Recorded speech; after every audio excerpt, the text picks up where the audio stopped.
Well, good evening, everybody. It's the Cryptid Huntress. I'm Jessica Jones. Welcome in to the remote viewing show tonight. Boy, do we have a fantastic show lined up tonight. I have remote viewed two separate targets. They're actually, one of them is actually kind of funny here, but these are also very serious, and I think they're connected to what we've been talking about the past couple of weeks, and especially even yesterday. And I saw Caleb Jade in the chat. Hey, Caleb, thanks for being here. I did a show interview on Aquarius Rising Africa this week with Chantel and Caleb, and I got a lot of inspiration from the things that Caleb and I were discussing on there together. I was asking him a bunch of questions, and so I'm excited. I'm tickled pink that he's in here tonight in the chat. So we're going to be talking about vampires, immortal vampires, or suspected immortal vampires. And yes, we've looked into Saint Germain, okay, New Orleans' most notorious vampire. And y'all aren't going to believe this one. If you probably heard rumors that Nicolas Cage might be a vampire. I did some remote viewing on that. So y'all go get your popcorn. This is going to be a fantastic rabbit hole tonight. The data is really cool, all right, on both of these. And so, yes, it's going to be a wild ride again tonight. We're going to hit another rabbit hole or two on the way down. So hang on tight, y'all, and buckle up. If you guys would like to follow along with all of my shows, please go to my website. That is thecryptidhuntress.com. You can find all of my shows, my social media links there. It's a great way to get in touch with me if you want to send me a message there on my website. I also have a shop there if you'd like to go check out the goods over on my website. Hit that shop link. And also you can go to War Woman Goods. You can find that on Etsy. And I have some merch over there. I have a bunch of jewelry that I sell and vintage items and stuff. Okay. Also, if you'd like to follow along with the remote viewing data tonight, you can join my Patreon. That's the Cryptid Huntress over on Patreon. And I want to thank all of my Patreon members. You guys are very amazing. And the ones, yeah, my regular members, my VIP members, you guys help keep the show running over here. So thank you so much for your support there. Okay, so I do have Dennis Carroll here in the studio tonight. He was on the show with me yesterday with Barry Littleton as well. And so y'all go to his channel as well. Please go subscribe to Hunting the Shadows on YouTube. All right, that is Dennis's channel. He has live shows throughout the week as well. Okay, so let's get to our show tonight, shall we? Because this is a lot to talk about. And we are going to make some connections between all the things we've been talking about lately. It's all connected. In 1902, one of the world's most well-known vampires, Jacques Saint Germain, moved to New Orleans. And he was hiding in plain sight as one of the city's most opulent elite members of society. It's said that his thirst for blood was even more ravenous than Vlad the Impaler. Jacques Saint Germain claimed that he was a descendant from the Comte or Count de Saint Germain, and strangely was rumored to have been born around the 17th century. It said that Comte was a prolific alchemist during the 1600s. Far beyond his supposed birth date, and some believed he owned the Philosopher's Stone. The resemblance between Saint Germain and his ancestors were eerily exact. Sightings of the Count can be traced all the way back to the wedding at Cana during the time of Jesus Christ, and he may have also been present in the Council of Nicaea in 325 AD. Y'all, he's been traced back all through history, this guy. So we had to look into this, right? Something to note about Saint Germain was that he never ate any food at the lavish parties that he attended, and he was always drinking what appeared to be a glass of red wine. After an incident that involved a young lady falling from a balcony when she was trying to escape his bite, he abruptly left New Orleans, and authorities found no food in his house. He had a beautiful mansion, it's still there in New Orleans today. They found no food in his home, but instead many bottles of blood and blood stains all over his house. Okay, was this man an immortal alchemist, a vampire? And what other modern day celebrities have also been accused or rumored to be immortal vampires? We're going to look into Nicolas Cage. Okay, I zeroed him out, y'all. Okay, we've zeroed him out today, and so we're looking into him. To help me do this tonight, I have the wonderful Dr. Dennis Carroll. Who better to bring on to talk about vampires and blood magic and all that kind of stuff and time travel? There's no telling where we're going tonight. But Dennis has over 40 years of experience in the paranormal. He is my top resident expert on the occult and even cryptids and UFOs and all things paranormal and demonology as well, and werewolves. He might be a werewolf, actually. We've never seen a werewolf and Dennis in the same room together at the same time. So please help me welcome to the show my good friend, Dr. Dennis Carroll. Thank you for that introduction. I'm going to say like Dracula tonight. Good evening.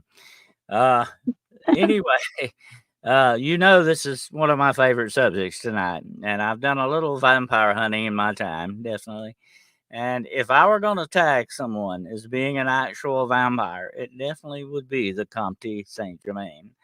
And I believe that Jacques Saint Germain and the Comte Saint Germain were the one and the same. I don't think that was really his son. I think that was his persona he was putting on. But that is the hotbed of the vampire activity, New Orleans, and that's where that took place. And we'll be talking a little bit about the history of the vampire history of New Orleans tonight. Absolutely. But the vampire is fascinating, Jessica. And the fact is that it's one of the few things I can say absolutely is real. They do exist, not only as living human beings, but as the undead as well.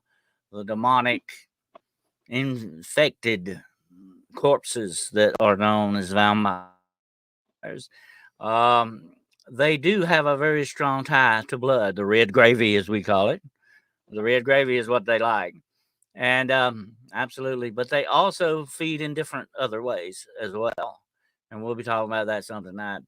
And I'll also be talking tonight about how I met Nicolas Cage and had a conversation with him. So we'll get into that too in a little while. So we've got a lot of ground to cover tonight.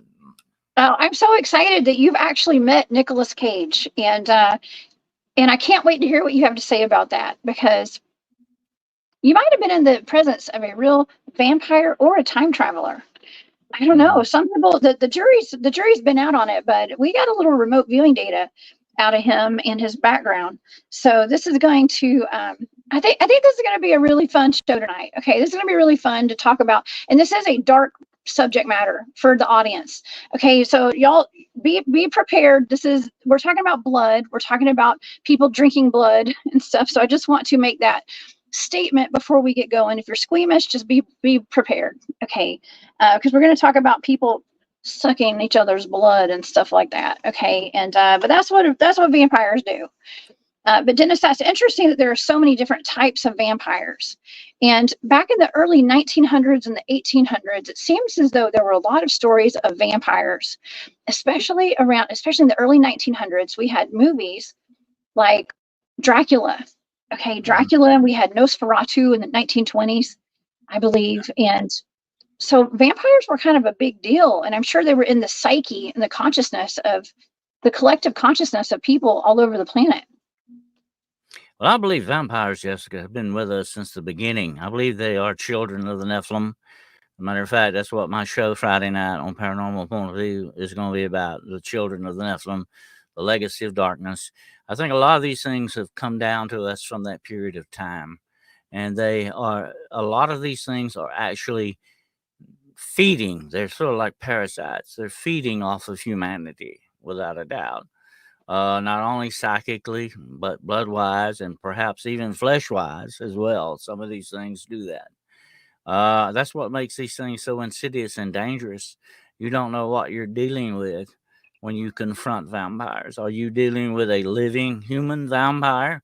People who like to drink other people's blood. Let's just say, for instance, if you and I were in a vampire society and we were friends, we knew each other, we would drink each other's blood because we can trust each other's blood. We wouldn't go to an outsider, and that's what these vampire societies do. They sit around and have blood parties. Okay, I won't get into that too deep tonight. It's kind of gruesome, but that's what they do. These are living human beings, though. Okay, but then you have the other side of the vampire equation. You have the living dead, the reanimated, demonic, reanimated corpses that are the true vampires. They live off of blood. They have a hunger and thirst for blood. But then you also have living vampires that are psychic vampires. They live off of the essence of the human soul. They take the energy from you. I heard about a woman just recently in New Orleans that had an encounter with a psychic vampire that just touched her on the shoulder, drained her, and now she has an unwanted psychic connection with this vampire woman who has showed up in her dreams. That's the danger you run when you run into these people because they have that big demonic influence around them, whatever, whether they be living or dead. Dennis, I've really started listening to my gut. And when I get a bad vibe off of somebody, I don't get anywhere near them. And I know this may sound a little crazy, but there have been people in my lifetime that I've met, and I just something inherently said, don't let them touch you. Don't let them touch you. And so I make sure not to shake hands or to hug.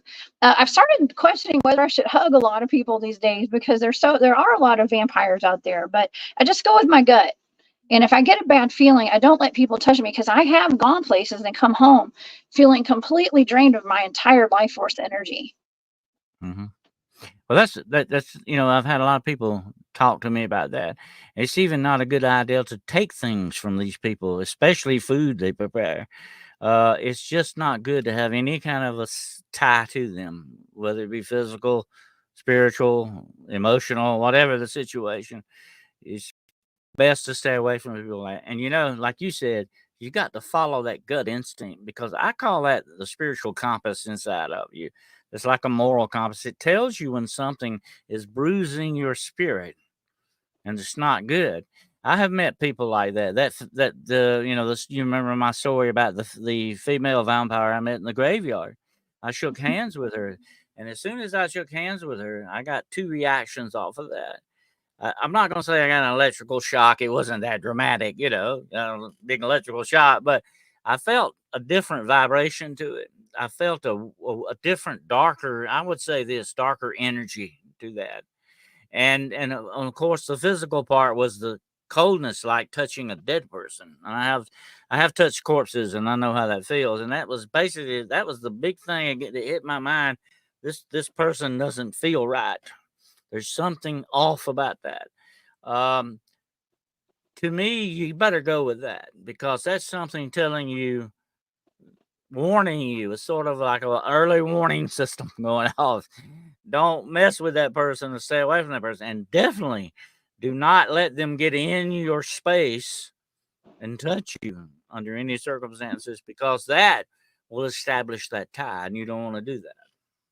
Oh, that's good advice. That's really good advice. Now, Aaron has put a couple of comments before the show started today. Aaron, I was reading your comments, and Aaron says that I met Saint Germain in person, May 2023. He is a director, and he is so cool. We worked together on Gold Rush for 8 days in the desert in Arizona.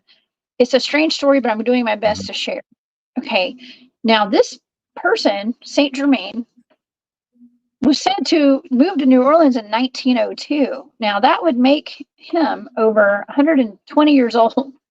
Mm-hmm. Okay, Well, look, and you got to look at it this way too. Anybody, I could say I was Saint Germain. If you didn't know me and were a very bit stranger to me or know my history and my background, you might be tendency to believe me. But if you were going to run into Saint Germain, definitely around a gold mine or some kind of gold would definitely, to me, be a marker. Absolutely. Okay, actually, he'd be like 150 plus years old if he just moved to, New Orleans in 1902. My gosh. Okay, so, but some people are rumored to have, the stories go that they knew him centuries ago. It was like the same person. He claimed those were his ancestors, but he had a very uncanny resemblance to the pictures, the paintings, the drawings of his ancestors. Mhm. So Well, people suspected he was them. He was those according, people. according to the legend, Saint Germain is really thought by some people to be the wandering Jew. And I know if you're familiar with the wandering Jew, that's also a vine, a plant too. And it's named after him, by the way, because it runs. It's a running vine kind of thing. But the wandering Jew was supposedly a guest at the wedding in Cana, where Christ turned the water into wine. And he ridiculed Christ for doing it. And supposedly he was cursed by God to never die, that he would, until the day of judgment, he would have to walk this earth knowing cold and pain and heat and loneliness, because everyone he would ever know or connected to would die and leave him behind. But he would live on, immortal until the day of till doomsday. That is supposedly the legend of the wandering Jew, and that has been tied into Saint Germain, as that might have been his true origin and why he is what he is. But there are other legends too about him being a sorcerer, being an alchemist, of course. And alchemists were looking for two main things. When you go back and look at alchemy, it was really the founding of chemistry in some ways. Okay, the science we know today is chemistry, but they were looking to do three major things in alchemy. They wanted to transmute glass and turn it into emeralds or precious stones. They wanted to transmute metal and turn it into gold. And they also wanted to transmute things into a compound called the Philosopher's Stone. Now, the Philosopher's Stone was supposed to be a magical compound, a mixture that would give you immortal life if you either drank it or bathed in it or took it in your food, whatever the situation was. It supposedly would give you immortality. That was what all of the alchemists were looking for.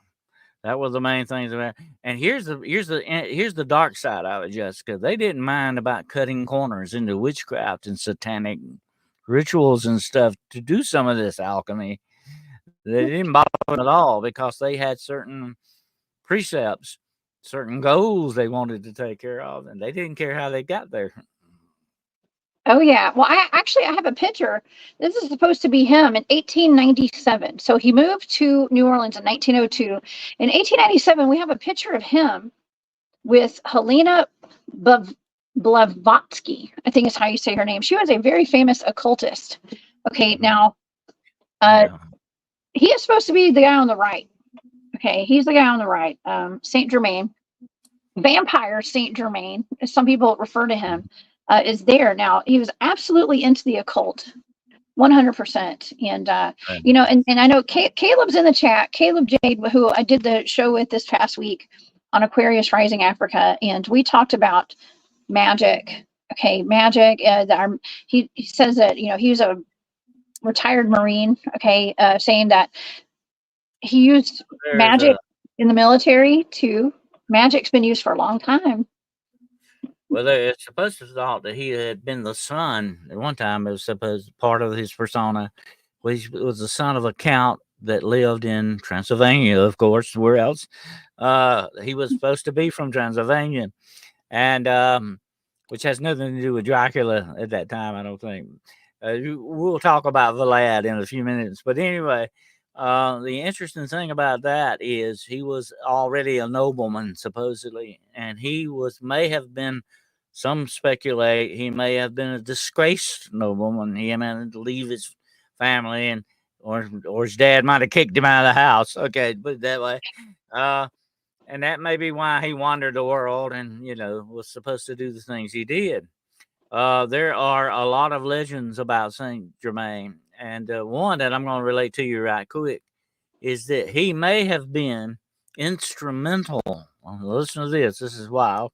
he may have been instrumental in the development and founding of this country that we're in. Because during the Continental Congress, they were arguing back and forth about the articles of the Constitution. They could not find a common ground. A stranger stood up that no one had ever seen before. Some people called him the professor. And he stood up and very eloquently laid out the foundation of the Constitution, why it needed to be such as it was, why we needed to all come together and unite under this thing and do it. He supposedly swayed the Continental Congress to sign those articles of the Constitution that founded this country. And they say he may have been Saint Germain. Oh my gosh, that's wild. That is really wild. So he's actually part of the foundation of this great country that we live in today. Who'd have thunk it, man? Who'd have thunk it? It's Well, here's the thing, I learn something new every day. The thing you got to think about, Jessica, if you have all the time in the world on your hands, then you are a true time traveler. You can go through the centuries doing what you want to do, being with people, famous people, unknown people, whatever situation. You could actually have a big influence in history and the way things go, especially if you we're not constrained by the years that you and I are. You could do a lot. You could do a lot more so than normal people could. Absolutely, you would be a true time traveler in a way. Oh yeah. Well, some people think that he was a time traveler. Okay, and so there seems to be a connection too with his story and with some of our modern day celebrities today, because people, you and I have actually talked about human cloning, okay, and seeing pictures of people that we follow on movies and social media that are pretty famous, our pop singers and stars and rappers and comedians. There's pictures that look uncannily, I think that's the word.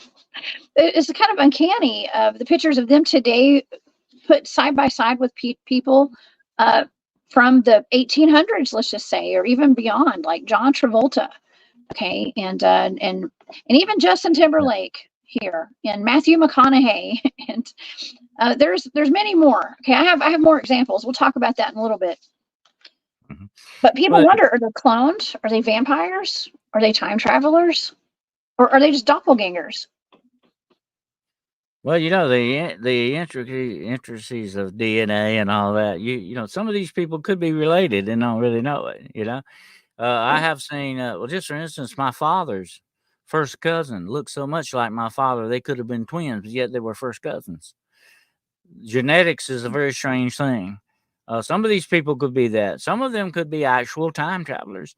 Let me say this, okay? One of the number one things that people get into Satanism and all this other stuff for, the number one thing they sell their soul for is immortality. What good is all the gold, silver, fame, and glory in the world going to do you if you have to die and leave it behind in a few short years? But if you can obtain immortality, even at the price of your very soul, well, how many people would turn that down? Think about it. That would have to be a big incentive for a lot of people who really didn't care how they do things. That could be the explanation for some of this thing too, because if you go too deep and too dark into the occult and the supernatural, there is that ability to live for long, long, long years, maybe even immortality to a certain extent. That's what a lot of these people are after, and they don't care how they get it. Yeah, and to me, that sounds like a curse. I have no desire to keep living and not being able to die, because I believe in an afterlife. Okay, I believe that there's something beyond this body. I don't want to be in the same body. I also believe in reincarnation too, and so my beliefs put me on a different trajectory than that thought process of wanting to be here forever. I mean, this I don't think that sounds fun. Do you, Dennis? I think that would be a curse. Well, you remember Anne Rice in the interview with the vampire. Lestat was the vampire. he was actually thought, a lot of people are pretty sure that he's the prototype of Saint Germain. That's who she was thinking about when she created that character. And he gets to the point, Jessica, where he has lived and seen and experienced everything, that he's completely bored out of his mind after 400 or 500 years. You've done everything. There's nothing to obtain anymore. You've done everything a human being can do. You begin to get very bored. It does become a curse when you think about it. Nothing ever changes for you. I think the female vampire in that movie, Interview with the Vampire, she would try to cut her hair. She was always going to be a little girl for all the rest of immortality. That was it. She could never grow old, although she was a woman trapped in a little girl's body. She would even try to cut her hair and it would grow back. Oh, I mean, yeah. she was stuck. Yeah, she was stuck on that. And that would be a bad situation when you think about it. That would be the price of immortality. Yeah, it would suck being stuck in a child's body for eternity. I'm sorry, it would. I mean, it'd be fun just to be a grown up in a child's body. Mhm. Okay, I don't know if I would be so excited about that either. So, but it is very romanticized in a lot of ways too, being a vampire, and there's something very sexy about it, and I think that is something that I hate to bring this up again, but that Bill Schnoebelen, that one prophecy club lecture that he gave that I bring up a lot. He said that he had been a member of the Brotherhood of Satan. He was a high level member of that. And there was a point where he reached a level, he was given the opportunity to become a vampire or a werewolf. And he chose the vampire. And it did involve a lot of sexual acts and stuff like that. It was very, very sexual based, okay, is what it sounded like, and drug based and all that stuff. So, but it was very much more romanticized than being a big old clunky werewolf. Okay. Um, but that's just the way it is. Like in the movies that we see too, like Twilight, that It series. got, oh yeah, you were on Yeah, Jacob's team, right? Team Uh, Jacob, yeah. absolutely. Uh, Yeah. uh, I'm gonna say this, okay? Vampires and werewolves do exist. They are true things. They are supernatural in that context, and they are immortal. So if you were in deep into witchcraft, Satanism, the only way for you to become immortal is to become a werewolf or a vampire. When you think about that, okay, or a beast or type of animal, a supernatural creature, very much like the skinwalker. Okay. Skinwalkers are supposed to be very old witches because they live a long time because they have that supernatural ability. Okay. These are people playing with the supernatural. And here's the bad thing about it: the longer you play and mess around with the darkness, the more it becomes you, the more it takes over you. You lose your true humanity. There is a legend about the werewolf, and I know we're not talking about werewolves tonight, but this kind of goes with the vampire as well.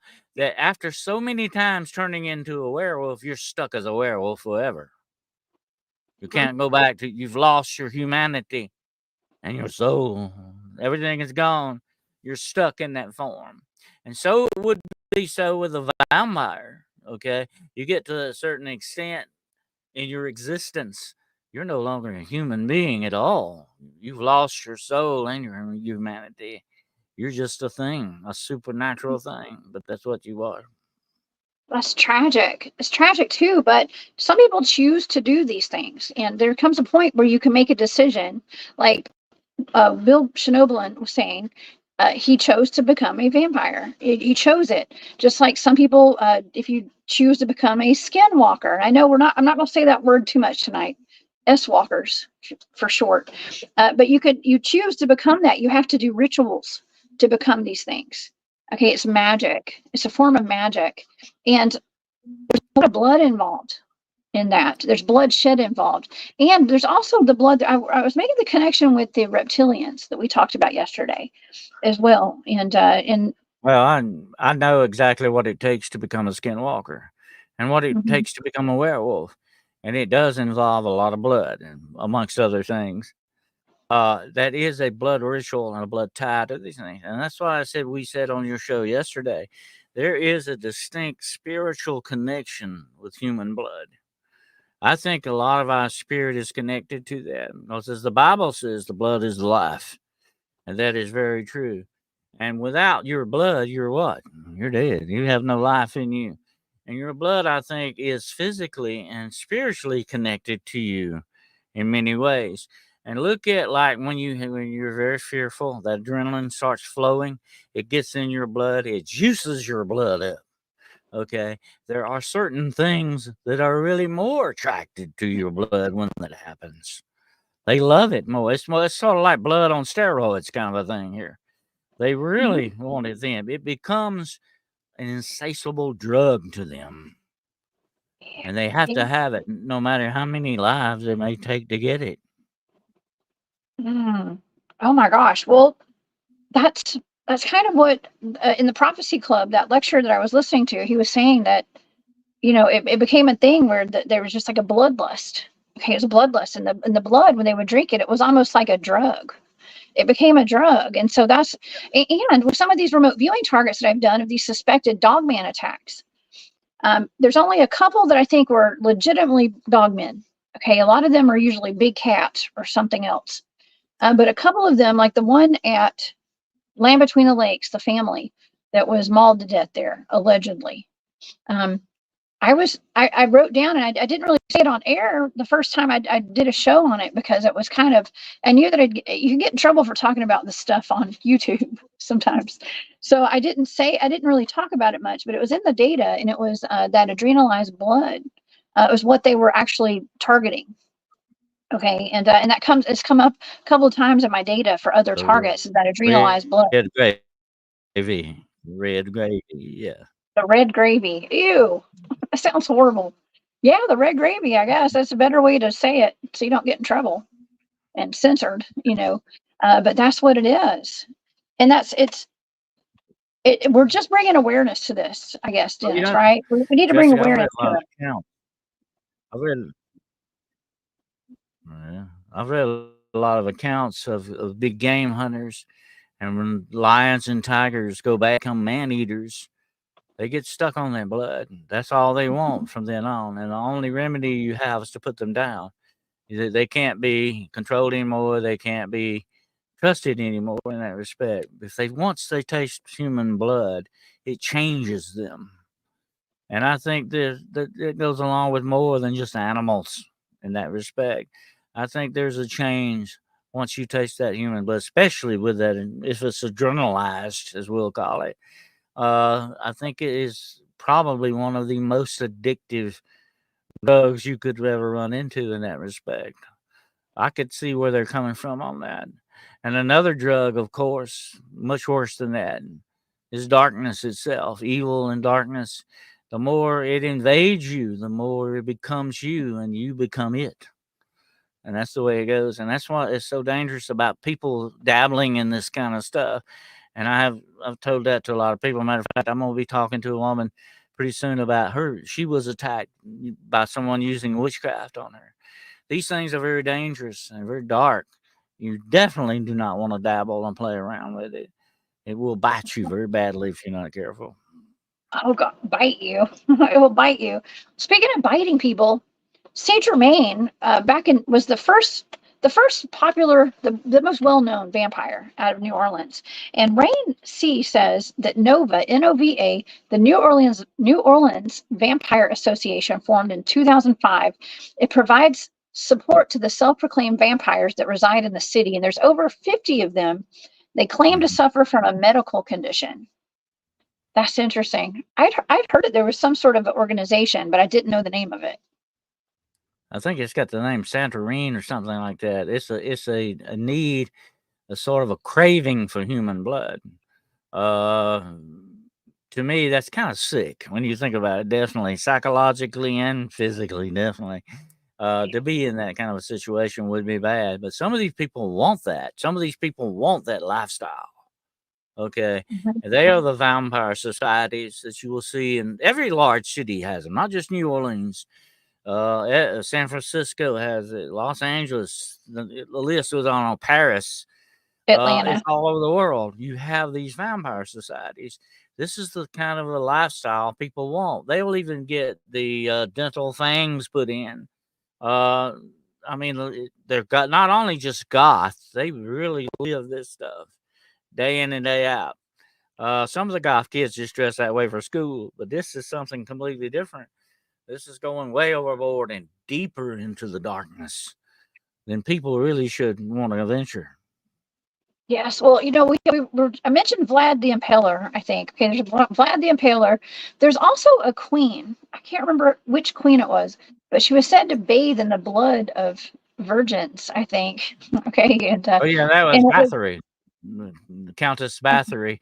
She believed that bathing in the blood of virgins would keep her young, and she would actually bleed her servant girls and bathe in their blood because she thought it gave not only made her immortal but kept her young. She was very vain in that respect. They ended up, a lot of people think that she was decapitated or hung or whatever. No, actually, she was imprisoned for the rest of her life, and this was her sentence. The judge told her, "You will be put in a room that you will never leave, and there's a mirror there, and you will watch yourself grow old." That oh was her wow. punishment. Oh wow.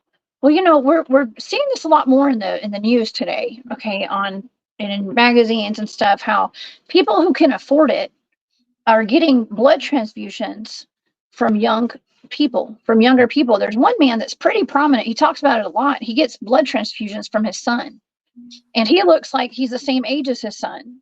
Okay, and so they're putting it out there. It does happen, and they're saying that it's just from and even some of the celebrities I've seen, they say that they use face creams that involve skin, let's just say skins of babies and stuff. And I know it sounds gross, all right, but they say that it makes them young, and so it's almost like they're kind of putting it out there like it's a joke, but they're letting us know, that's Yeah, got stem cells in it and stuff and there's blood. some facial creams they use, Jessica, actually have blood in them, collagen and blood. Collagen, of course, is human flesh. Okay, I mean, basically, in its content, it is human flesh.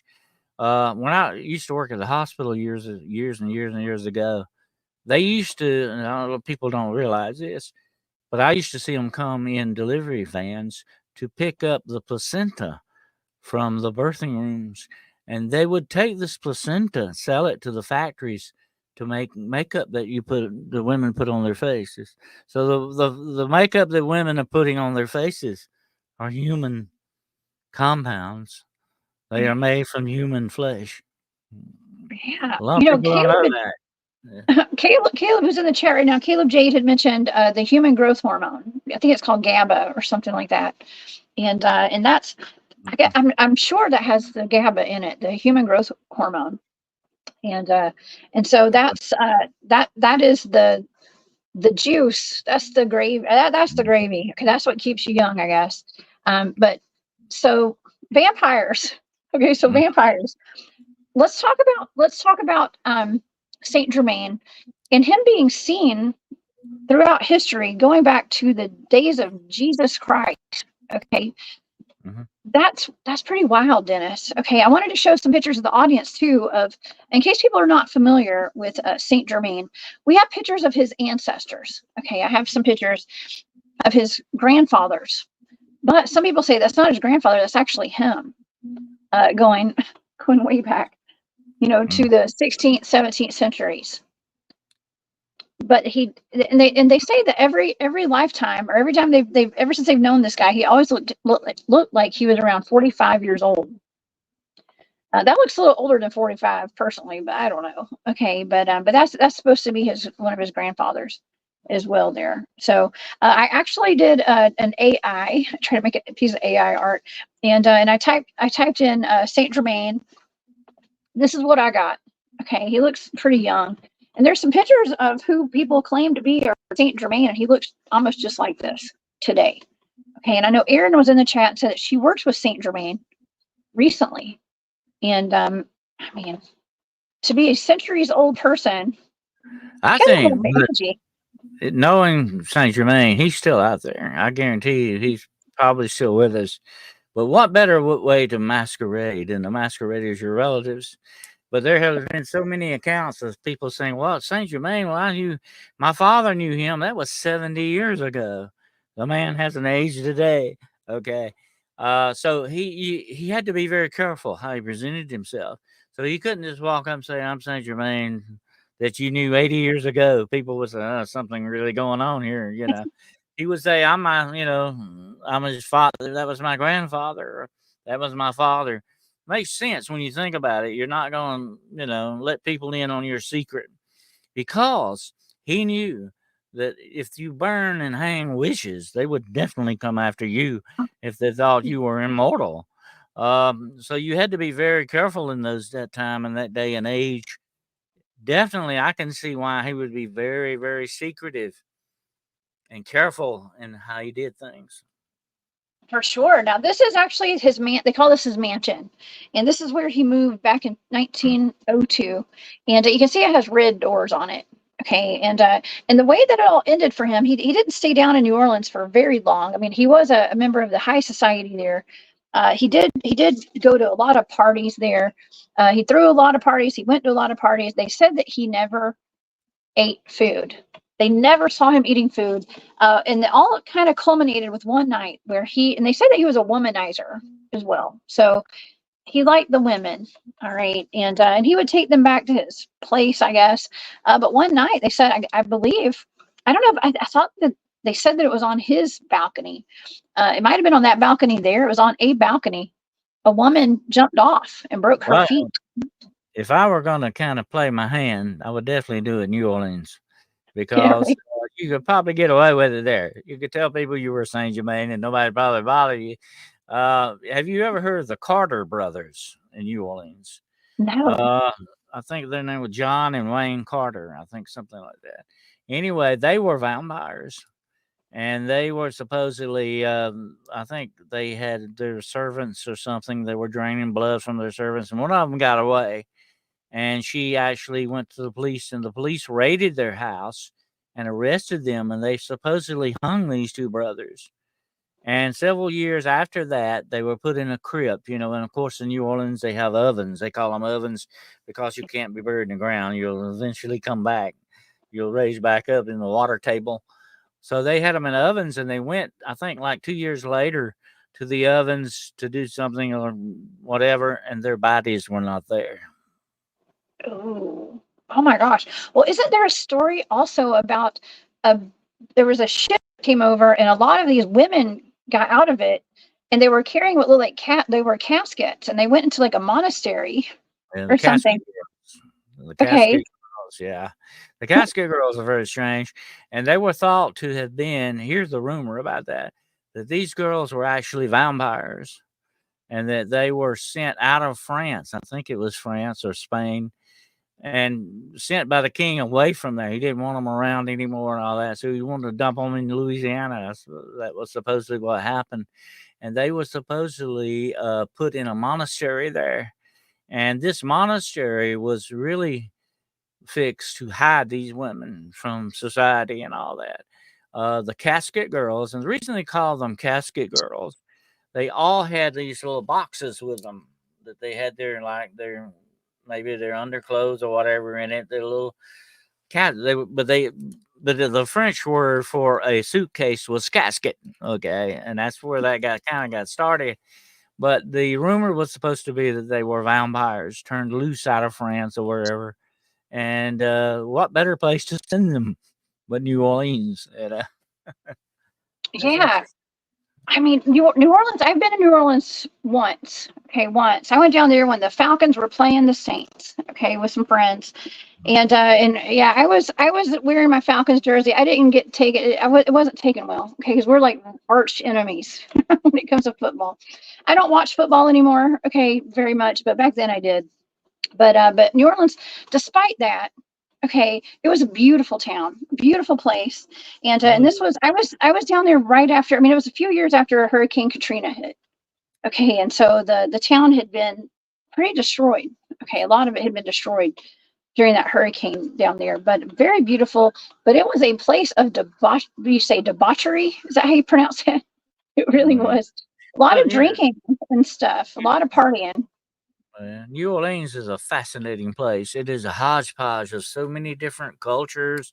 You've got black magic, you've got hoodoo, voodoo, zombies. You got the whole works in New Orleans. It is a mecca of the strange and high strangeness and vampires and all that other stuff.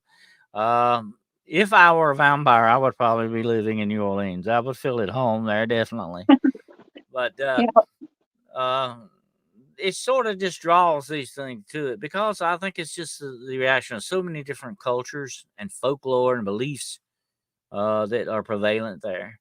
And like in the Bayou country, you got a lot of this stuff too. You've got the loup garou, their feet, that's their regular werewolf type thing. You've got a lot of stories, legends, superstitions. You have the black culture there. You have the French. You have the Spanish. You have the English. You've got a hodgepodge of everybody. Okay, that's just the way that goes. So that makes it a very fascinating place, and I can see why that would be sort of a meeting area for all of this. Absolutely. Mhm. A lot of magic goes on there, and a lot of voodoo. Okay, voodoo and hoodoo happen down there too. But I think magic might have a little bit to do with a lot of what's going on down there. Because I did, like I said earlier, I did remote view this. Okay, and I have to say in that remote viewing data, Dennis, there was a lot of ritualistic data in there, a lot of ritualistic stuff. And I'm not going to say it's just the Saint Germain target, but the Nicolas Cage one as well. Okay, so a lot of rituals, a lot of magic were in that data. Well, the thing about Nicolas Cage, and like I said, I met him one time. This has been many years ago, and what happened? What transpired that day? I was in one of the regular barbecue places here in my town, and I was picking my order up, and I noticed kind of a little crowd at a table over there. And what it was that Lisa Marie Presley was doing a show in my town at that time, and she and Nicolas Cage had gotten married and they were divorcing. I think they were only married like three months or something, and they were getting a divorce or something. And there was Nicolas Cage sitting at the table with Lisa Marie, and the waitresses were talking to them. And that's what caught my eye. What was going on? And I asked one of the girls. I said, "Well, who is that?" I didn't. I couldn't see him from where I was at. She said, "Oh, it's Nicolas Cage and Lisa Marie Presley." So I said, "Well, hey, what the heck? I'm going to go by and speak to him." So I had my order and I was leaving. And I spoke to Lisa Marie, and she was sitting across the table, and she had some 2 or 3 women were with her and some boys, and it looked like 2 bodyguards standing there. And she was at the table, and but she wasn't real friendly. I spoke to her, and I just said, "Hey, I loved your dad," or something, talking about Elvis. I loved your dad or something like that. And she wasn't real friendly. She says, "Thank you," or something like that. That's all she said. And Nicolas Cage was right there at my elbow. He was sitting right there at the table. And I turned to him. I knew who he was. And I said, "Mr. Cage," I shook his hand. I said, "Mr. Cage, I want to tell you how much I really enjoyed Con Air. Con Air was the movie I liked. It was in. He had just done that. This was like, I think, 2002 or something like that. And he had done that a few years before that. And I said, "You were great in Con Air," or something. He said, "Well, thank you." He was real nice. But when I shook his hand, there was that funky feeling that you get from somebody that's something, I'm not going to say it's the woo, but it's something very strange. Okay. And I shook his hand, and I'm going to tell you something. He had the weirdest eyes of anybody. That was the thing that hit me. It wasn't the handshake so much. It was the eyes. And when he looked at me, here's what this whole thing took place in like 5 minutes. Okay. Okay. And I just said to him, "Mr. Cage, I hear you like a comic book collector or something." And this was before you did Ghost Rider, which was a very famous movie he did.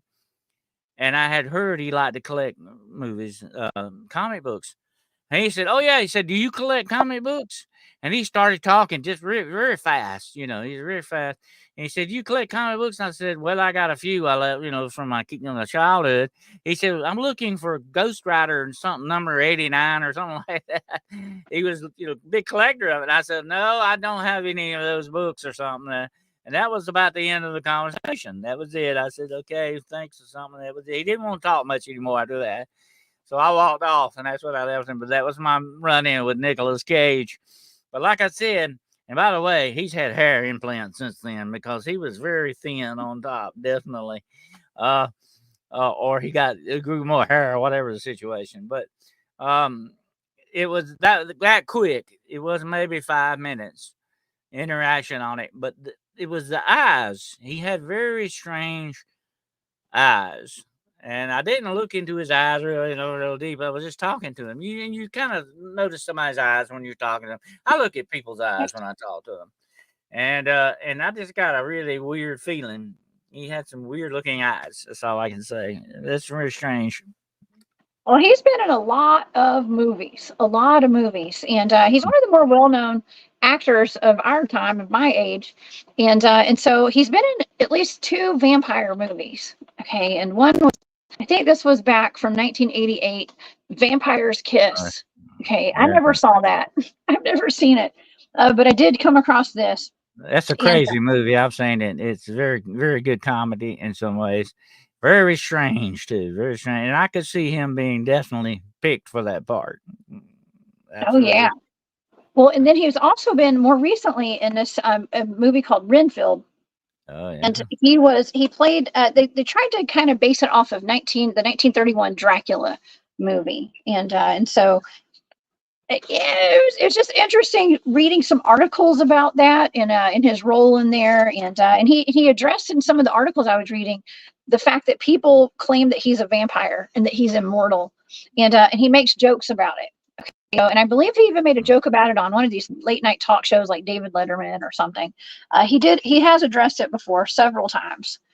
But I mean, could there be some truth to it? I don't know. With all these pictures we have here, one picture really, but side by sides, it's not just him. It's a whole lot of these celebrities. Yeah. It's very strange. I mean, I've never come across any pictures of any woman, even my ancestors, that look exactly like me. Well, Nicolas Cage is really Italian. His real name is Coppola. His Cage is something he took for his stage name. And that guy in that picture that you had up there, he looks very Italian. That other guy does. He looks rather Italian. Yeah, he looks kind of Italian as well. But Francis Ford Coppola is Nicolas Cage's uncle, by the way, the very famous director Francis Ford Coppola. But they're Italian, actually, I think he's got some Scotch Irish in him too, a little bit from his mother's side. But anyway, like I say, he was the impression I got. He was kind of down to earth. He was really nice. Like I said, but that was just fixation on comic books, I guess, or whatever the situation. But I never would have thought, you'd run into somebody like that going to a barbecue place. It was really strange. It caught me way off guard. I would like to talk to him longer, but I really didn't want. I felt like I was intruding, so that's why I didn't want to push it. Well, okay, that's interesting. Okay, Francis Ford Coppola directed Bram Stoker's Dracula back in 1992. Yep. Okay. I don't know how I missed that. Okay, I totally missed that. Wow. Okay, so another connection to Dracula then too, yes, in him. Yeah. Okay. That's very strange that, I would have thought that he would have probably had a role in that, but his uncle didn't pick him for it. But anyway, he would have been good in that. But I have actually seen the movie still you had up there. I've actually seen that movie. Renfield is the name of it, I think. It is very bloody. It is sort of a comedy, but it's a very dark, gory kind of comedy kind of a thing. There's some great special effects in it. But he does it very good with Dracula in that. So he ended up being Dracula eventually anyway. He did. And he's pretty good in all the movies he makes too. Okay, well let's go back and we'll go over some of this data from these targets that I did, because I think this is really interesting. Okay, really interesting information. And I think we should start off with Saint Germain.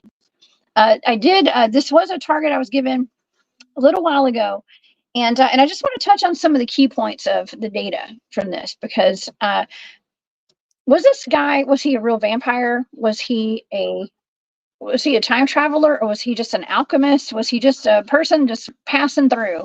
Okay, and showed up in New Orleans, and he's not a vampire. I mean, I don't know. He could have just been a normal, everyday person, but it was really odd. I know Rain's been putting a lot of the comments about the story behind him and the history, and she was saying that when the police did go into his house, the day after the woman fell off of the porch and she broke her legs and her feet, I read somewhere that she did succumb to her injury. She ended up dying, from what I read.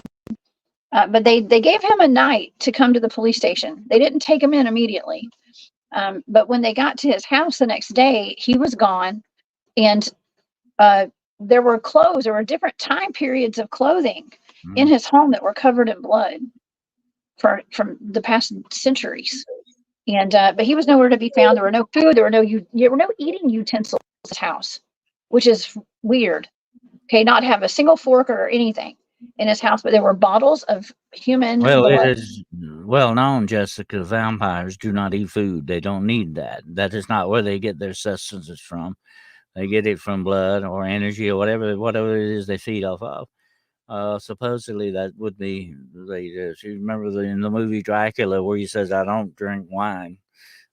He drinks blood but not wine. They never eat. He never eats. You never see vampires eat. That's supposed to be a telltale sign. They don't need food to survive. Really, because they're supernatural. Supernatural beings do not need sustenance like you and I would. Not even drink water. They don't need that. I mean, they are living off of a different thing altogether. They're not human anymore. Oh my gosh. Okay, well, let's get into this data. I'm just going to go over a little bit of it, okay? Because it packs a good little punch here. So in this target, as a blind remote viewing target, I was given a set of numbers, and some of the stuff that I wrote down. These are just some key words. I wrote down. I saw red, but I wrote down bed. In bed. I wrote down everlasting, everlast, ever clear. Okay, I think that's the liquor. I heard pay the piper. Okay, pay the piper is something that I heard. I was getting data that involved an estate, a bloodline, longevity. I was literally smelling something like wet wood. Okay, so something that was wood, like on a boat, or like when if your house floods and you smell that smell of like wet wood. And after I got out of this target, I started thinking, I think I remember you saying, Dennis, that if you smell wet wood, that's demonic. Okay, I don't know if that was you that I heard say that before, but I wrote down the word demonic after the wet wood. I wrote down demonic. I actually even wrote down exorcism, secrets, rituals. I wrote down Illuminati. Okay, so I was getting like illumination and Illuminati type of data. And I even have a grave in my data. Okay, and so there's more to it. Okay, but that was kind of the gist. Those are some of the main focus words that were in that data. So I was picking up something demonic. Now, do you think that could be a factor in what's going on here? Well, definitely the vampire would be demonic. No doubt about that. That's where they get their power. It is demonic in that respect.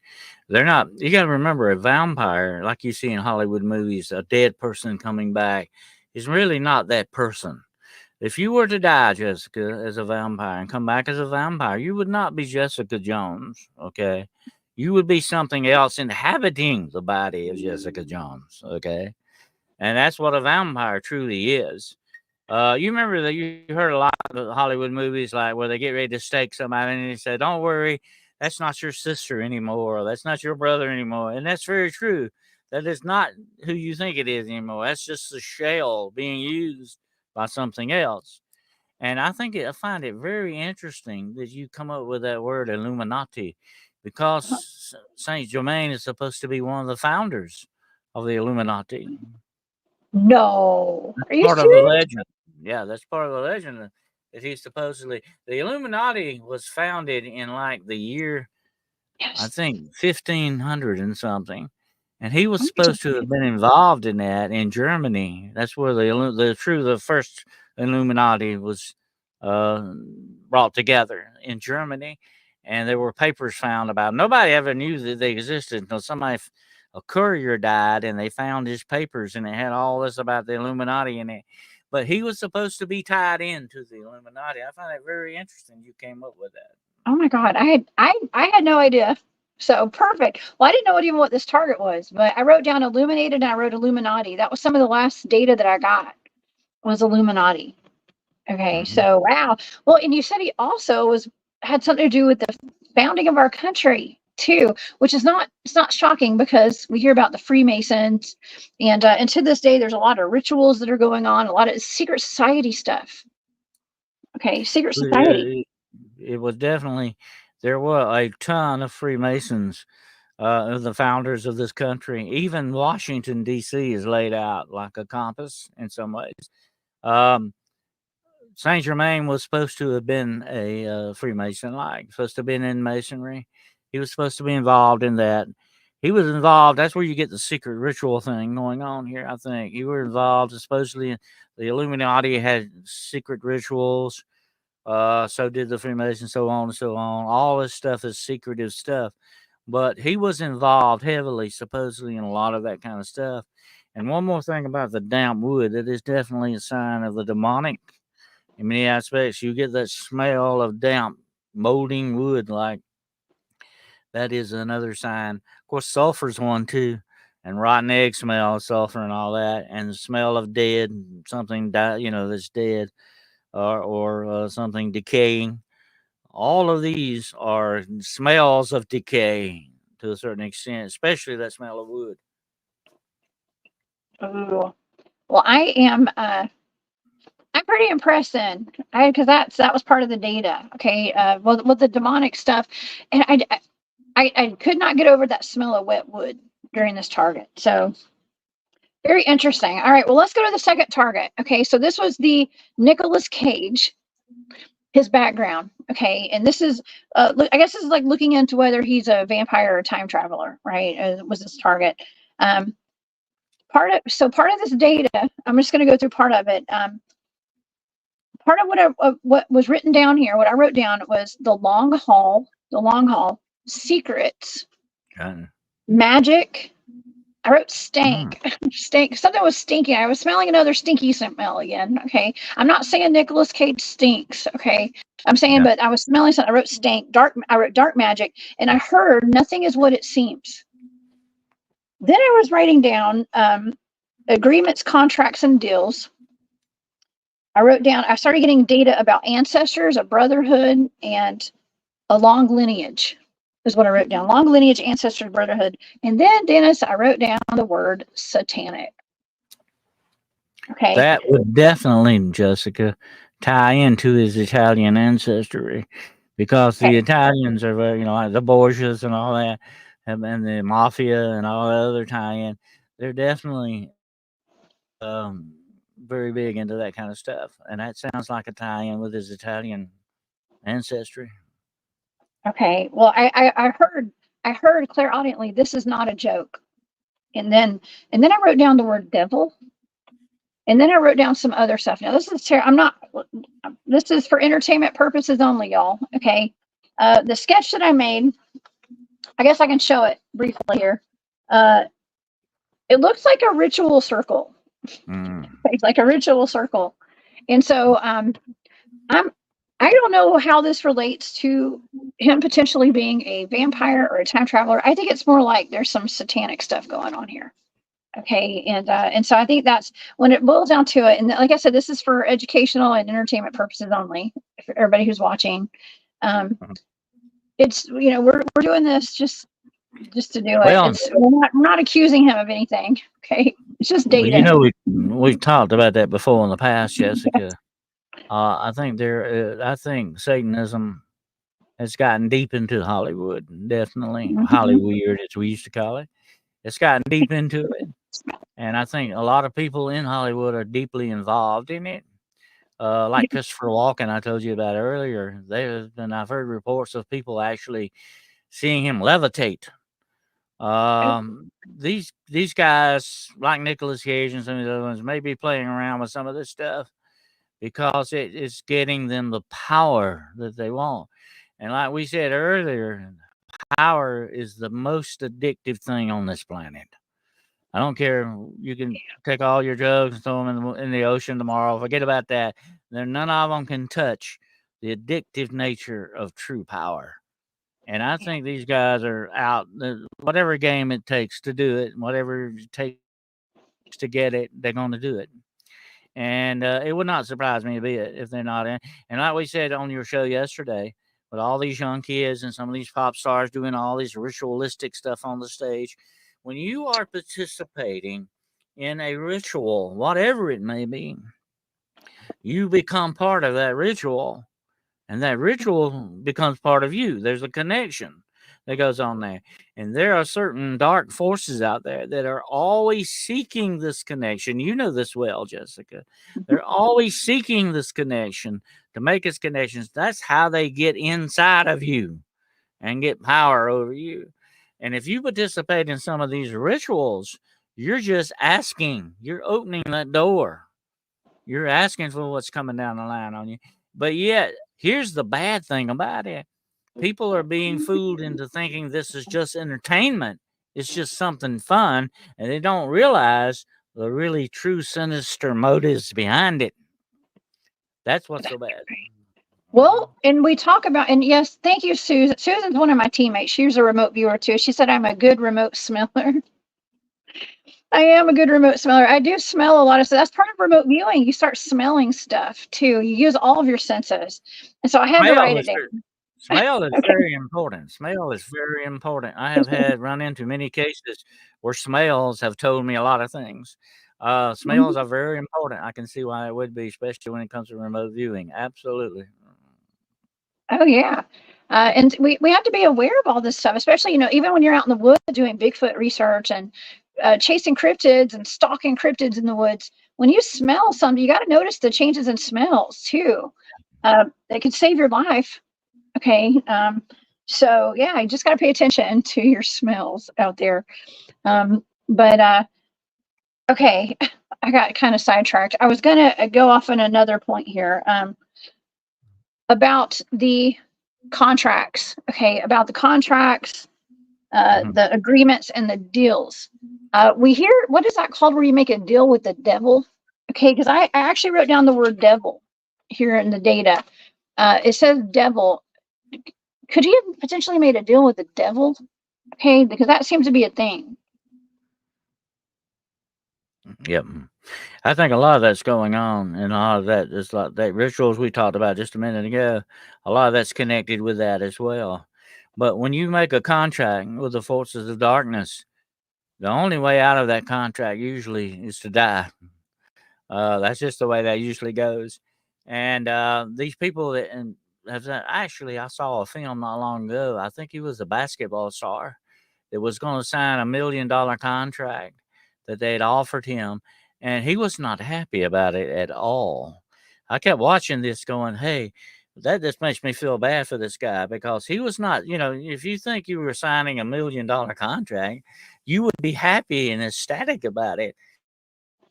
This guy was the complete opposite of it. And he was walking back and forth. Should I do it? Should I do it? He looked to me, Jessica, like he was about to sign his soul away. Mm-hmm. Oh yeah, I've been watching video clips of rappers. Okay, and I'm not saying I'm not going to be like, okay, they suck. They're terrible rappers and stuff. Okay, but I know music. Okay, and it's like people that there's some people that are famous that I don't know. There's not as much talent as you think they'd have to be so famous to have a lot of money. Okay, I'm just saying, and it's not just rappers. It's like pop stars and everybody. Okay, a lot of people. At some point, I'm not going to get on this rabbit hole right now, okay? But it's almost like it doesn't matter what level of talent you're at. Once you go and you sign your name in blood on the dotted line, and it may be figurative, maybe symbolic, and it may not be real blood, but I think it is. But it doesn't matter. Let me ask you a personal question. As hard as you've worked all your life, okay, to get the things you've got, has anybody ever come up and offered you $1 million? No, they have not. No, I have not gotten it. Well, no, and I wouldn't take it if it involved me having to sell my soul. I would not. a lot of people say, how does that just millions fall into some people's laps? Yeah. I think there's a very distinct reason for some of that. Some of it might be, up and up, but I think a big majority of it is they're being sold. They're being sold out or something. Okay. And I think that's the way a lot of money and power has got in this world. I've seen politicians that nobody remembered 10 years ago come out of nowhere with millions of dollars and power and promises and contracts that they're signing with people to do things. Where does that come from? You got to ask a question. Here's what I've said this before a lot in our research. Okay. We have to look at where the money's coming from and where the money's going to, because that tells you exactly the real story of what's going on. And that goes with the power, too. Where's the power coming from and where's it going? We got to look at that. And, some of this stuff does not look like it's coming from a good place.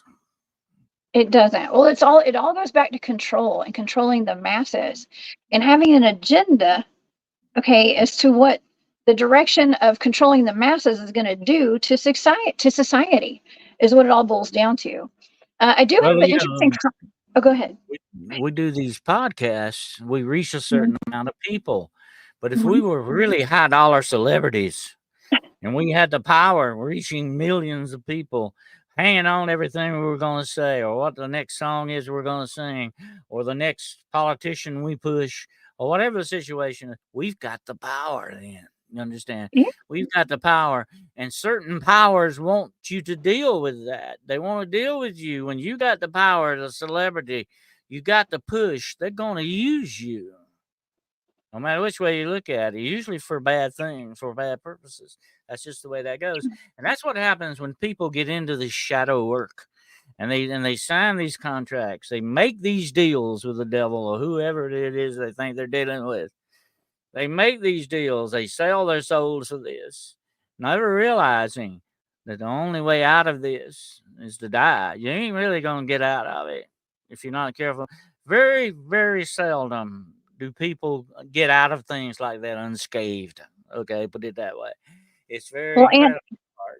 Yeah, and it incredible. affects their ancestors as well, the future generations. Aaron Absolutely. has an interesting comment here. Aaron says, someone in my family sold me to the Illuminati, and I'm still Yeah. researching who it is. And you know It's why that? terrible. Do you know why Mhm. that is, Jessica? It's the blood. The blood. The It's blood all of about your the blood. family and your ancestors. Do you understand? That's the bloodline, the blood tie that goes through these things. When you make a deal, it's not only just you, but it's your ancestors and people and your children and your grandchildren coming after you, whatever the situation is. It's the bloodline. Bloodlines are strong and they are a very spiritual and physical thing in this world and very important to some powers out there. Well, Erin's bloodline is pretty special. She says that she shares a bloodline with Admiral Byrd, and she's connected somehow to what's been happening. Now, Mhm. Admiral Byrd, we know about him from, I think it was around the World War II era in Antarctica, and having a diary regarding inner Earth and hollow Earth, right? And exploring that down in Antarctica. So, which one was High Jump? Project High Jump. So, Mhm. it's in the blood. It's in the blood. We talked about the blood yesterday with the reptilian aspect. Everything we were talking about with the reptilians, and we were talking about the blood with Caleb Jade the other day when I was on the show with him, and we talked about the magic of the blood and the alchemy. Now, Saint Germain is an alchemist. Now, could he be alchemizing blood too for magical purposes? Oh yeah, absolutely. And especially with the Philosopher's Stone, the compound you're supposed to make on that, it had part of it was blood. By the way, there were different compound ingredients that went into it, and that's like that. Earlier before the show, I was telling you about the Bazor, which is the stone found in the belly of a goat. It's supposed to have had occult properties to be able to be an antidote to any poison that you might get, which used to be very important because most people were assassinated by poison. Like the Borgias, they were very good at it. Um, But the interesting thing is, a lot of these things, stones and minerals, to this day are looked upon as having occultic influences or powers. Uh, the philosopher's stone was a very important ingredient to the alchemist, because if they had have actually possessed the philosopher's stone, you could also transmute base minerals into gold. You could take a lead bar and turn it into gold. Or you could take glass and turn them into emeralds and diamonds. Think about that. You would have what? Untold power. Well, it's Absolutely. basically said that Saint Germain was he was around the vicinity when Jesus was turning water into wine. Mm-hmm. That's an Yeah. alchemy. That's alchemy right there. Mm-hmm. And that was supposedly when he kind of said some bad things he shouldn't have said, and he got the curse put on him for that. Supposedly that is his beginning, his origin. And here's something very interesting about that legend. Whether you're talking about put a name Saint Germain on it or whatever, the Wandering Jew is supposed to have been told since probably the days of Christ almost. There may be some very, like, you've heard me say before, every legend and myth has a foundation of truth to it. And so I believe that one does too. There's something going on with that curse of God on somebody that did something very bad, whoever it may have been. He might be a prime candidate for that, definitely. Oh yeah. I don't know if Matthew Delph is in here, but I've seen his name up there. He is. Matthew. I was going to call you today, Matt. Uh, Matthew, you guys, he's one of my research buddies. Okay, and Matthew says he's talking my stuff now. Vampire. He's into vampires, and he's done some research down in New Orleans. I meant to call you today, Matt, to talk about your experiences. So thank you for being here. He said, I'll return back to New Orleans this year to finish his research. He's gone to some seedy bars or some kind of bar. Remember you talking about that, Matt? A bar where there's supposed to be, it may be Saint Germain actually that hangs out at this bar. There's vampires down there. You really have to watch your neck, if you know what I mean. Okay, when you're down there. So you stay safe, Matt. Don't get your neck bit. Watch your neck, Matt. Watch your Watch your neck, neck. Matt. Protect your neck. All right, we're gonna get some. We need to come up with a line of jewelry that's like a neck protector. Okay, like a. I don't know. Actually, Dennis, I heard from a good friend of mine who believes that she's been attacked actually by something that was very vampiric when she was younger, and she said that she woke up and the inside of her lip was bloody when she woke up the next day, and what she was telling me is that real vampires, like real vampires that will attack you while you're sleeping at night, they don't go for the neck, they go for your lip, on the inside of your lip. Usually the number one place is the wrist, where they will provide you there. They can do the lip as well. Usually, when the lip is involved, it's usually a sexual kind of a thing going on when they do that. But most of the time, the wrist or the arm or even the thigh is where they will take the blood from. It's not really Hollywood, has really misconstrued a lot of our ideals about vampirism. That's Hollywood. But and it's like that female vampire I met, supposedly out in daytime. That was the first thing I asked her. Aren't you supposed to be like sleeping right now? It's late in the day. And she said something very strange. Oh, we can go out in the daytime. We can go out in the daytime, especially if it's not a very bright sunny day, which it wasn't that day. And so, and that kind of said, oh, maybe everything I thought I knew about vampires was off here, And so I began my own research into a lot deeper into these legends. I have read tons of books on this and all the folklore and all that. But every place that you go, whether it be the Vervalica in Greece, or whether it's the Stringoli or the whatever name you want to call these things, they are downright demonic in the way that they do stuff. I'm talking about the undead ones now. But the influence over the living to me is also a sign of the demonic as well, because these people are surrendering themselves to this darkness. And that's never good. That's never a good thing. Uh, in these lifestyles they want to pursue, eventually they will become, Jessica, what they want to be, whether they really realize it or not. They will become true vampires if they're not careful, the demonic kind, because that's what's taking place. It's a transformation.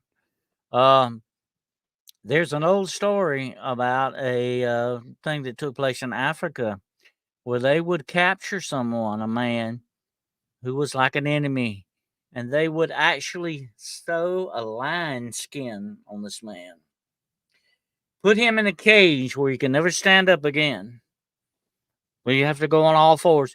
Eventually, that man, treated like a lion, would begin to believe and become a lion.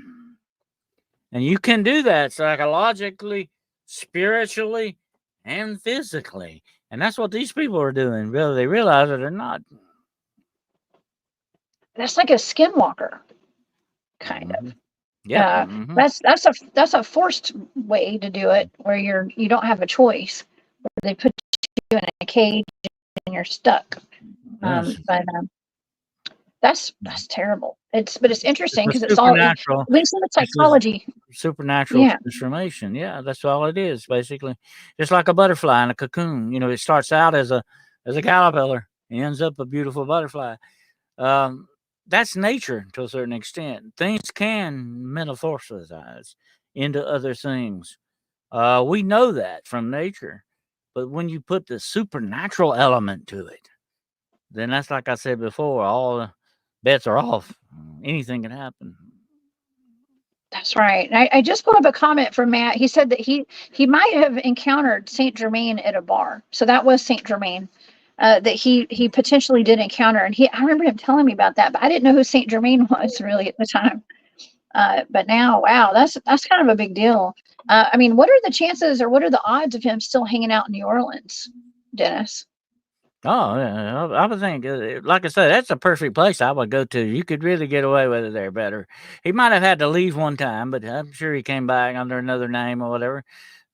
That's just the way the very nature of New Orleans and San Francisco is that way too, to a certain extent.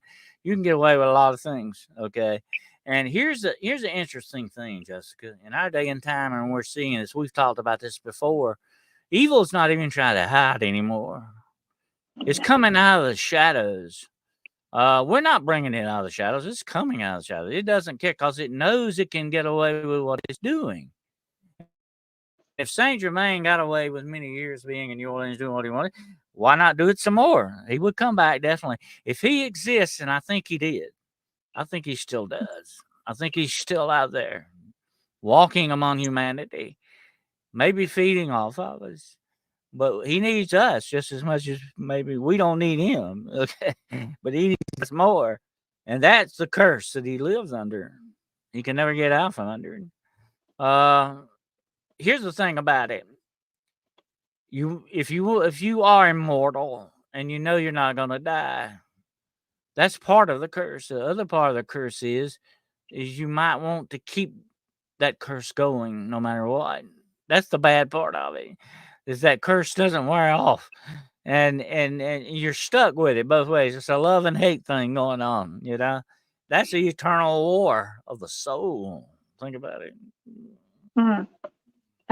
Chiggy Blue says Prince Charles lineage to the original vampire. Okay, I've heard. Okay, I've heard some of the royal blood. Okay, he's actually a direct descendant of Vlad the Impaler, from what I understand, and vampiric. Okay, so I don't know what do you say about that, Dennis? Well, I'm gonna tell you what, I've done a lot of research on the bloodlines. Okay.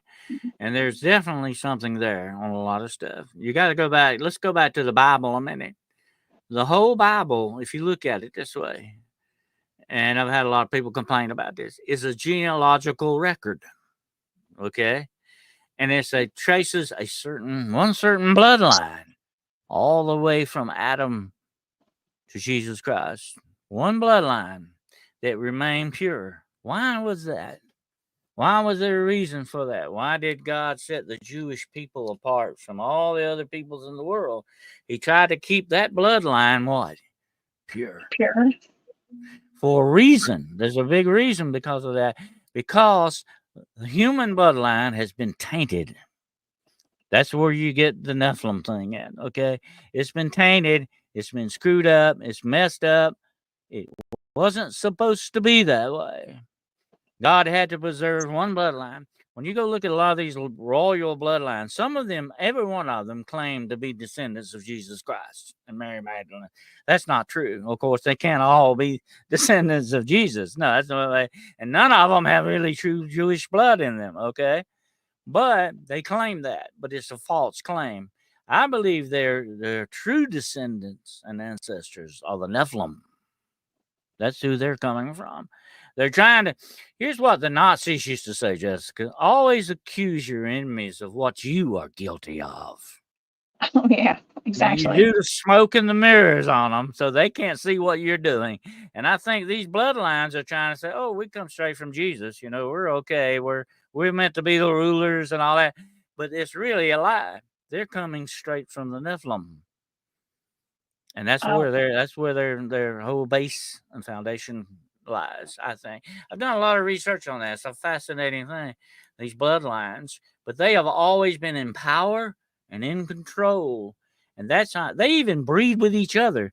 They, sisters would marry brothers so that they would not taint their bloodlines. But here's the weird part: their bloodline was already tainted to begin with. That's the weird thing. Mm-hmm. Wow, that's pretty fascinating.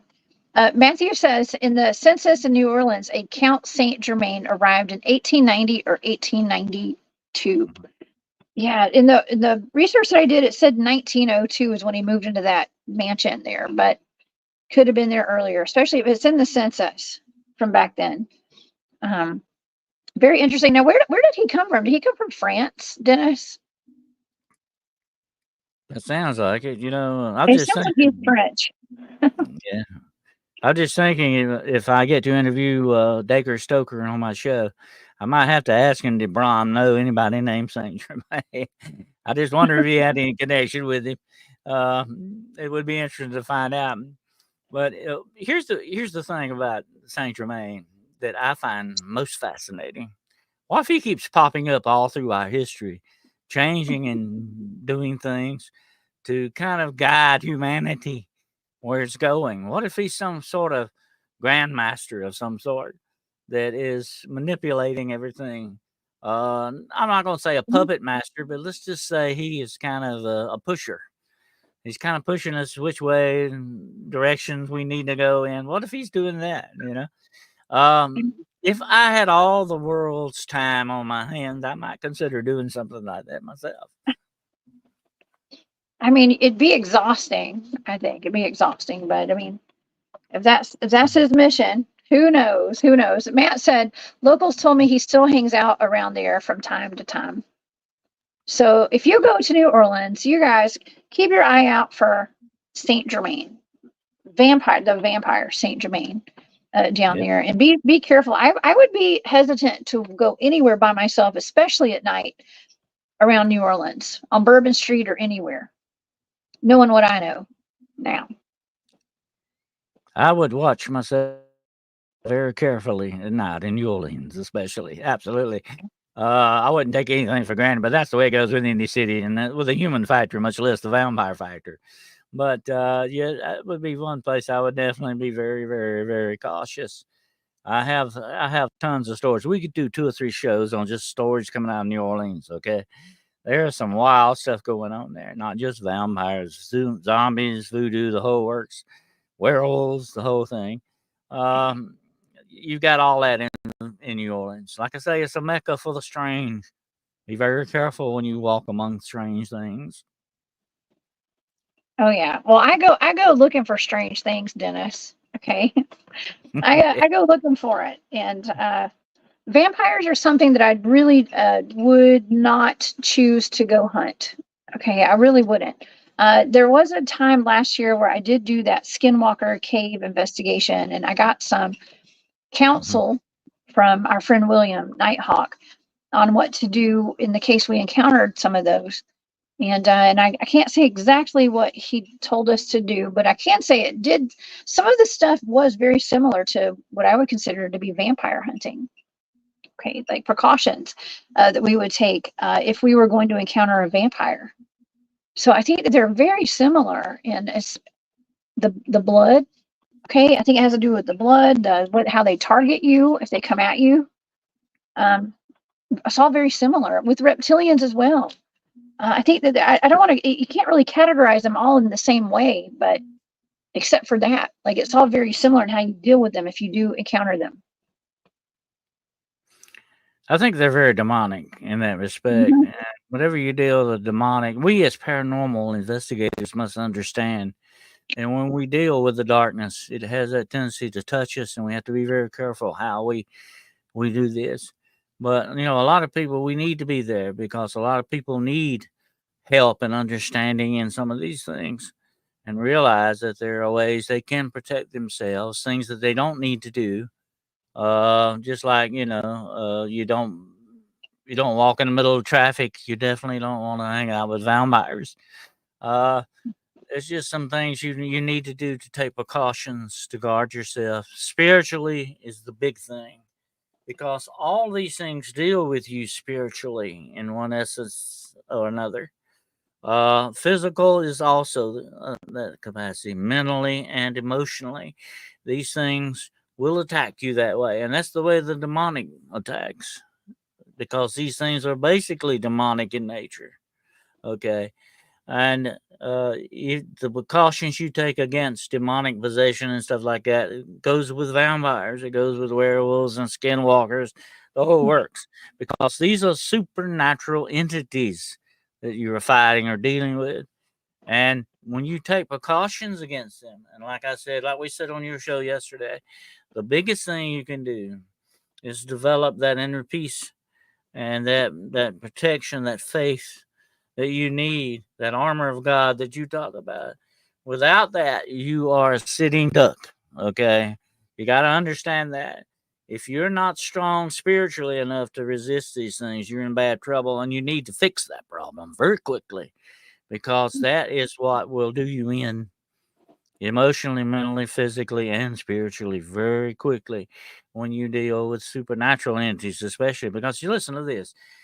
The supernatural is a whole nother ball game altogether. Okay, we're just used to dealing with the natural physical world around us.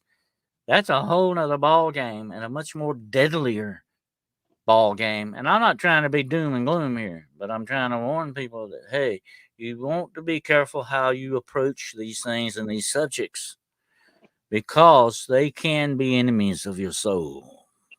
Mm-hmm. They can, and it's just like where people say, don't say the S walker word too much, right? Because uh, they hone in on you when you start putting energy into studying these topics and these things, especially the demonic. Well, the Start more to study you listen back. to them, the more you acknowledge these things, whether they be skinwalkers, vampires, werewolves, whatever the situation, the more you acknowledge these things, the more power you give them, and the more of a tie you bind yourself with them to them. And that's why it's a good idea not to talk too much about them at one given time. But we as scholars know that you can study them safely. Okay. But you don't become obsessed with them, but you can study them safely. And there's a certain way you can do that. But you just don't want to give them acknowledgement, because acknowledgement always gives them power. Yes, that's why I try not to give my enemies any kind of. You don't say their names, just like demons. Don't say their names. It gives them power. Right. Perceived power. Okay, and I'm gonna say perceived power because I don't know. I don't like to give anything like that power, especially not over me. Um, but this is interesting.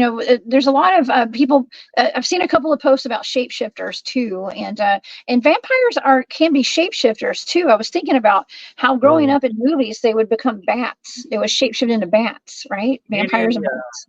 any spiritual, natural, supernatural entity can shapeshift. That's what makes them supernatural. That's their premier power.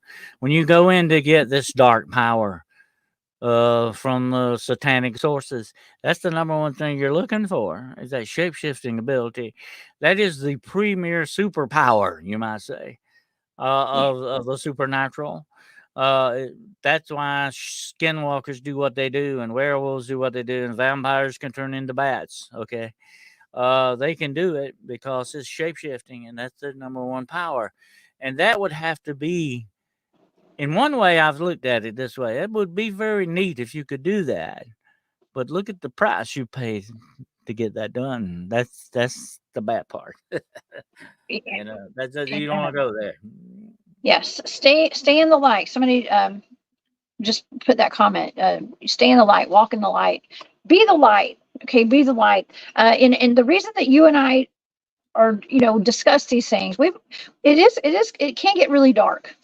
Okay, it is really dark. It's a dark subject, but it's to shed light on it and to bring everyone to the awareness of the things that are around us and to the dangers of what's out there.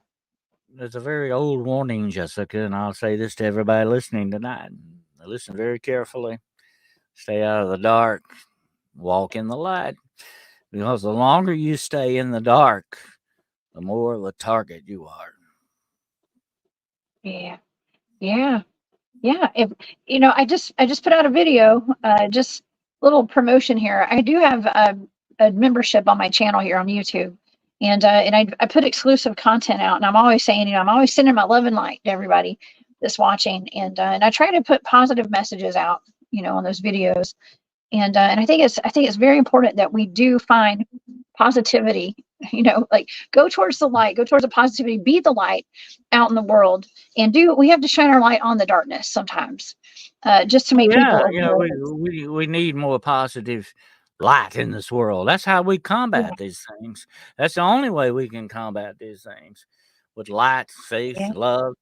That's the way we go. That's the way this rolls. That is what these things hate the most. And if they hate it, I like it. And that shows you that something is being done with that. And that's how you combat these things. That's the number one premier way to do it. Absolutely. Yes. Blanche LeBlanc, thank you so much for that super sticker. I appreciate that so much. That's very kind of you. But yes, well, this has been absolutely fantastic tonight, Dennis. And we've had at least two people in the chat who have had potentially firsthand experience with Saint Germain in New Orleans or in out west. Okay, and I think Aaron said it was out west somewhere. So this fella's alive and kicking, apparently, and could be some kind of ancient vampire. An immortal. How many immortals do you think we have walking around? Because being an immortal, wouldn't some people say, well, that would make you a god of some sort? That's kind of like Highlander. There can only be one, right? Right. Yeah. What if there are people out there walking around with us that are immortal? That is, something interesting to think about. But I would like to meet Saint Germain. I would definitely be one interview I would like to give. Absolutely. I would like to talk with him.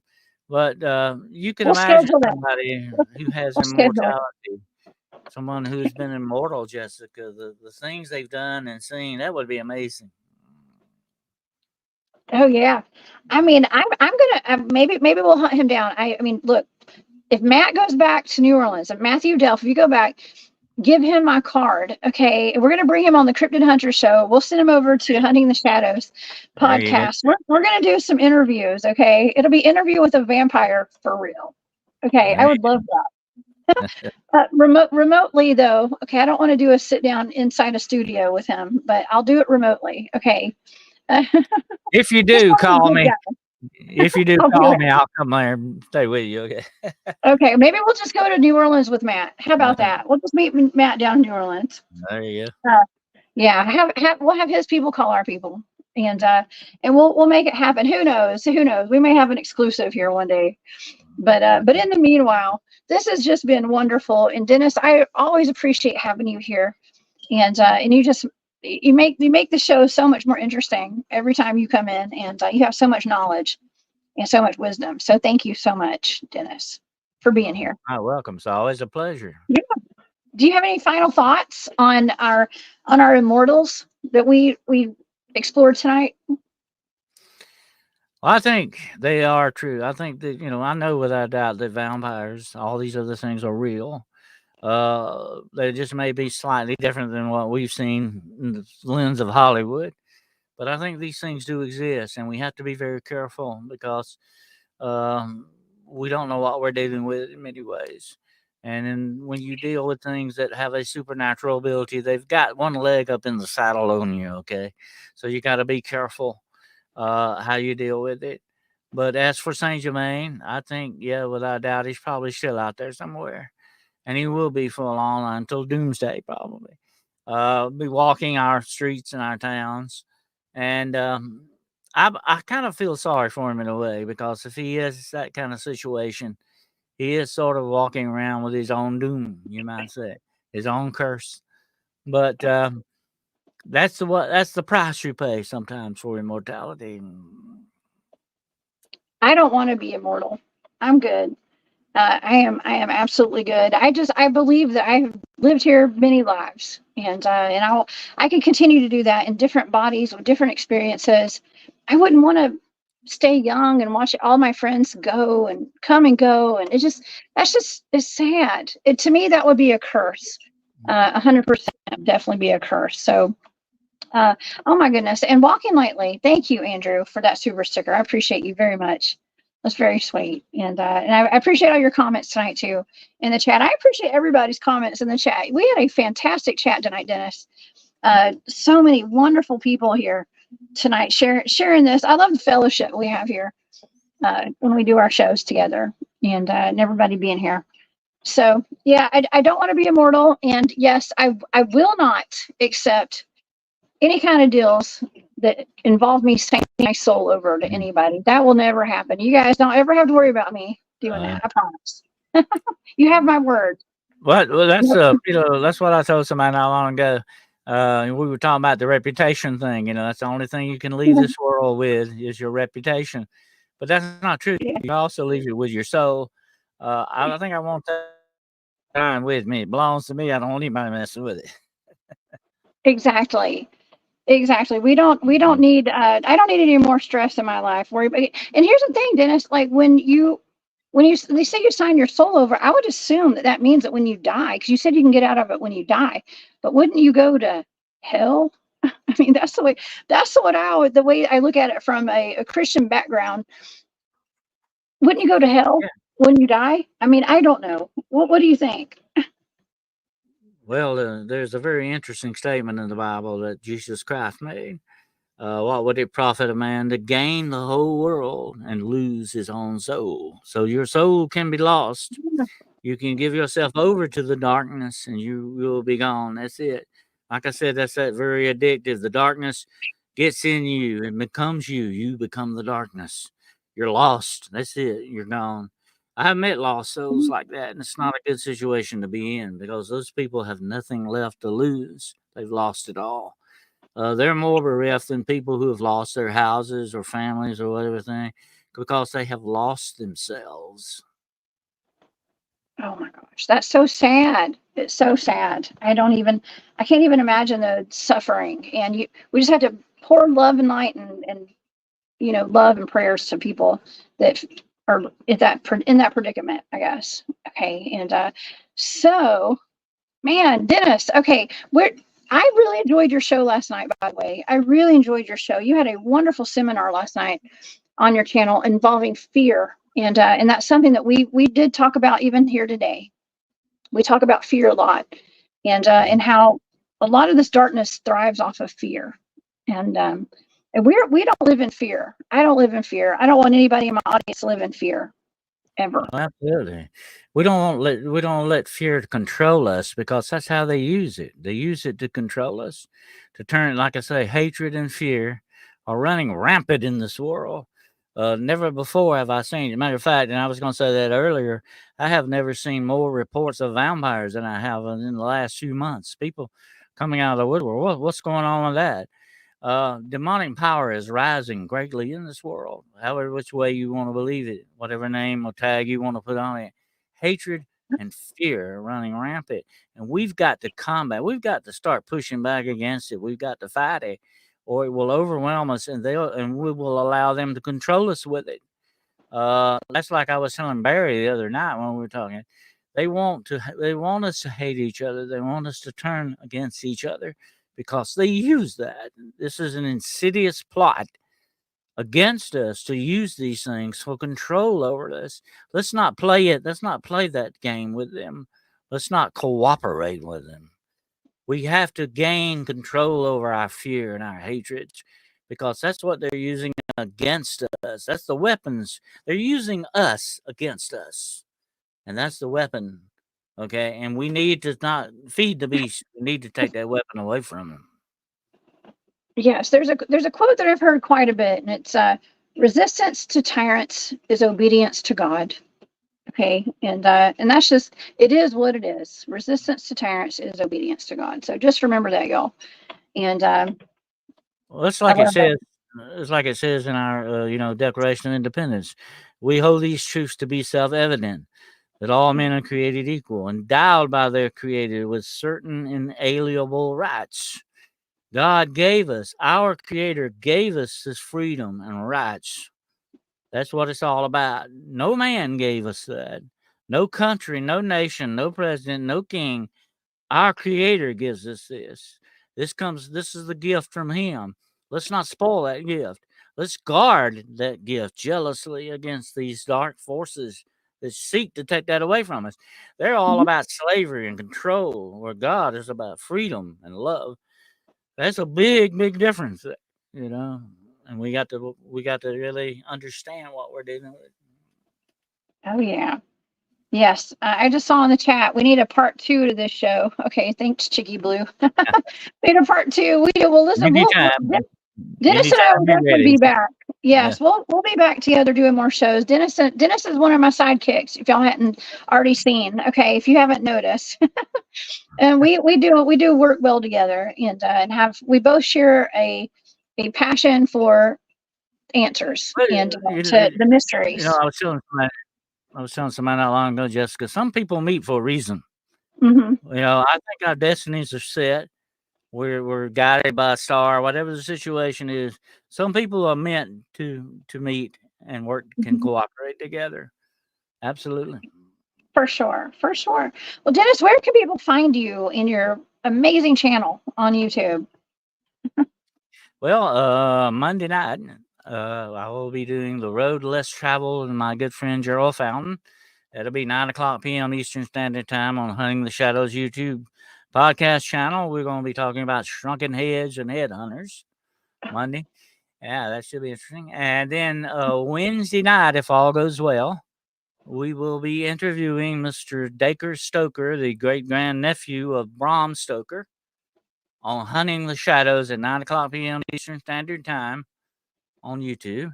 And then next Friday night, I will be going deep into my series, The Children of the Fallen, The Legacy of Darkness. I'm going to be talking about cryptids Friday night, so that should be interesting. Wow, I love it. So, hey, you guys get part 2 of Vampires actually next week with Dennis. Okay.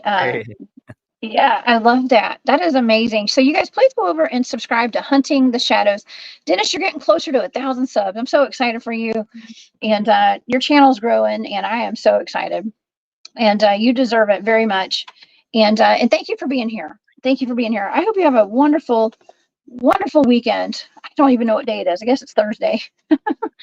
It's Thursday. So have a great weekend, and everybody go support Dennis tomorrow night on his channel as well. Okay. And we'll be there. I'll be there in the chat. I try to always be there for your shows, Dennis. Okay. And if you guys wanted to get access to this remote viewing data, please go become a member of my Patreon. I want to thank all my Patreon members for being here. I put all that in there. Okay. Otherwise, I will be back here Saturday night, and we'll have a wonderful On the Hunt. We're going to go on the hunt. I can't remember who my guest is for Saturday, but we're going to have a great show. So y'all come back and see me at 10 p.m. on the hunt here on the channel. Okay. Dennis, have a wonderful night. Okay. And we'll see you. You'll see you tomorrow night. Okay, right. Y'all. Thanks again for the super stickers, you guys, and for all your support and just for being here. All right. We'll see you tomorrow night on your channel, Dennis. All right. Y'all have a great night. I'm sending all my love and light. Bye, everybody. Bye.